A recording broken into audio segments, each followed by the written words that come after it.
নমস্কার বন্ধুরা, আমি ইপসিতা দ্য হানি কিচেনে আপনাদের অনেক স্বাগত। এপার বাংলা ওপার বাংলা দুই বাংলাতেই কিন্তু এই রান্নাটা খুব প্রচলিত।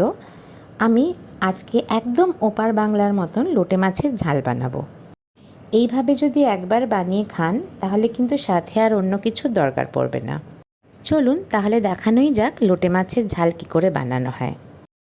এখানে আমি 500 গ্রাম মতন লোটে মাছ নিয়ে নিয়েছি। লেজা আর মাথা কেটে ভালো করে ধুয়ে নিয়েছি। মাছগুলোকে ছোট ছোট টুকরো করে নিয়েছি। এটাতে কিন্তু রান্নাটা খুব ফাস্ট হয়। কড়াইতে দিয়ে দিলাম বেশ খানিকটা সর্ষের তেল। এই রান্নাটা কিন্তু সর্ষের তেলেই হয়। তেজপাতা দিয়ে দিলাম, তার সাথে সাথেই দিয়ে দিলাম পেঁয়াজ বাটা। আমি এখানে একটা বড় সাইজের পেঁয়াজ বেটে দিয়েছি। সামান্য নেড়েচেড়েই দিয়ে দিলাম আদা বাটা আর রসুন বাটা।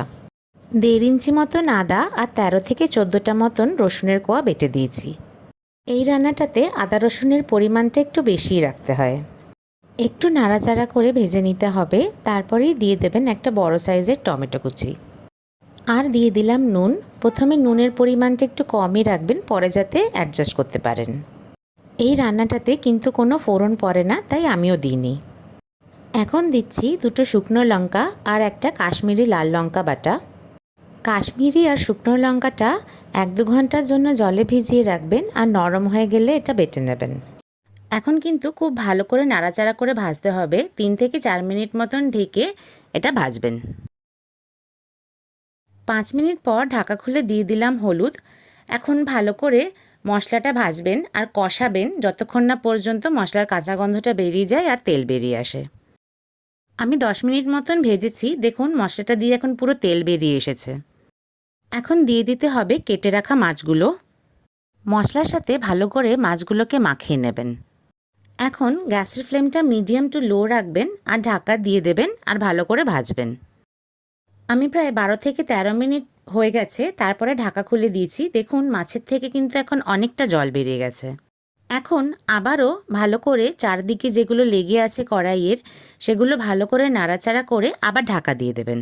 দেখবেন যখন মাছ একদম গলে যাবে তখন কিন্তু ঢাকা খুলে ভাজবেন। আর যতক্ষণ না পর্যন্ত জল শোকাচ্ছে ততক্ষণ মিডিয়াম টু হাই ফ্লেমে এখন ভাজতে হবে। এখন আমি আবার একটু নুন দিলাম। আগে আমি নুন দিয়েছিলাম কিন্তু সামান্য কম ছিল, তাই আবার আমি নুন দিলাম। দিয়ে দিলাম কিছু কাঁচা লঙ্কা। আপনারা হয়তো ভাবতেই পারেন এত কাঁচা লঙ্কা কেন। ওপার বাংলার লোকেরা এই রান্নাটাতে বা যে কোনো ভর্তা ধরনের কিছু বানালে পরেই কিন্তু একটু বেশি ঝাল খায়।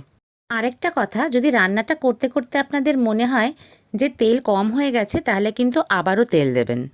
দেখুন এই রকম ভাজতে ভাজতে কিন্তু মাছটার থেকে পুরো তেল বেরিয়ে আসবে।